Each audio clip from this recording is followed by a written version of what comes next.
Hello, this is Rory with the Love Chat, and today's topic is I wasn't ready for the relationship to end. Now, this is video number 88. If you have a question you'd like for me to consider featuring on the Love Chat, please write it in a comment below, and if you enjoy these videos, please subscribe and hit like. If you would like help on your specific situation, all you need to do is sign up for a coaching at my website, thelovechat.net/coaching. Now then, I wasn't ready for my relationship to end. This is one of the most common sentiments that I hear in my coaching. And I hear this, almost, I'd say 95% of the time, which is just the sentiment that I wasn't done growing with this person. I didn't feel ready to end it. And that's usually because the decision to end the relationship is typically so very unilateral. A lot of you have been blindsided and you didn't know that this was going to happen. Some of you, it was a slow descent into a breakup. And it doesn't make it any less painful, but perhaps it makes it more obvious that it's going to happen. But no matter what, I think that the feeling of sadness surrounding this sentiment is probably one of the most painful ones, which was really, I wasn't done growing with this person. We didn't have all of the experiences I wanted to have with this person. And this can be particularly painful because it's similar to grieving over somebody who has passed, which is, I wasn't ready for this person not to exist in my life anymore. And because we typically connect grief with other grief, this can sort of feel like there's been a death, like the person you knew and you've connected to is no longer here. And so before we go any further, I want you to know that it's okay, that this is a very, very common feeling, and it is one that slowly fades away. Another common sentiment that comes with this is that I don't know who this person is anymore. I met back up with them, I spoke to them, and it was like I was talking to a complete stranger.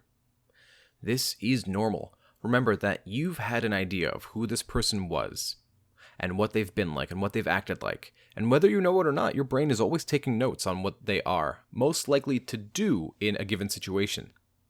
And a breakup is often a way for them to get away from the anxieties of a dramatic situation.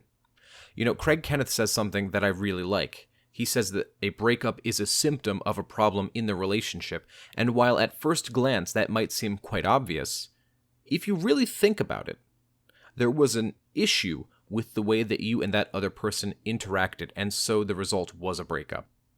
But if you get a chance to interact with that person again and you begin to change some of those issues and realize that that symptom was a warning sign but not necessarily a death knell, then something can be done about it. And so many times when I hear that I wasn't done growing with that person, or I was speaking to a completely different person than I have ever met or ever seen, perhaps the conversation should be turned inward, right?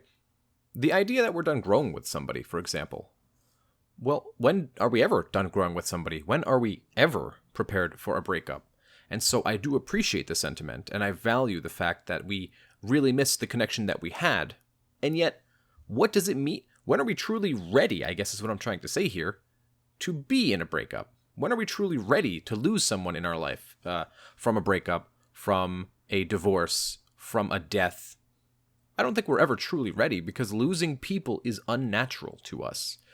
Death is something that we all find hard to accept. Breakups are something that we find hard to accept because if you really think about it, back in the day, I'm talking way back in the day of cavemen and cavewomen, they stay in groups. One person splitting off is extremely unnatural. You stay in groups for your survival. And so when somebody walks away, it's very unnatural, and so many survival instincts inside of you go off. If that person leaves, my survival's in trouble. Now, obviously, we've grown far past cavemen and cavewomen to the dating age of Bumble and Tinder and Facebook and Instagram and whatever else. But the point really is that having somebody walk away from you and having you feel that mourning, that I wasn't ready to lose this person, that's normal. And I'm here to tell you that your ex may not have been walking away from you and the relationship so much as they were walking away from themselves. And so my message today is simple. Obviously, you want to work on yourself, but today, take yourself out. Go do something nice for yourself. It's a beautiful day on the East Coast, so if you're listening to this from the East Coast of the United States, go for a hike. Go for a walk. Retreat to nature. Take yourself out for a massage, or maybe your favorite coffee shop. Do something nice for yourself, with the knowledge that during this stage of grief, you will deal with many waves of emotion. Just remember to breathe them down, to focus on you, and I want to release this video on Saturday rather than Monday, so that you guys have some extra content. But remember, treat yourself well, because a lot of the breakup grief hurts because we're adding so much extra stress to ourselves. We give ourselves a lot of extra crap that we don't deserve. Remember, you're an awesome person. You really are. And the only person standing in your way right now is you. So your goal is to fall back in love with yourself for all the right reasons. Get excited about your life and live as if you only get to do this one time. That's all I had for today. If you found my video helpful, I'd be very grateful if you'd subscribe and hit like. Please leave a comment below and tell me what topics you want me to cover in the future. Additionally, I'd like to say thank you to everybody who supports me on Patreon. If you'd like to support me on Patreon, in return you'll get extra videos, private live streams with me, and free coaching giveaways. Additionally, when the book comes out, I'll be handing out free copies of my book on Patreon. Just visit www.patreon.com/thelovechat. Until next time.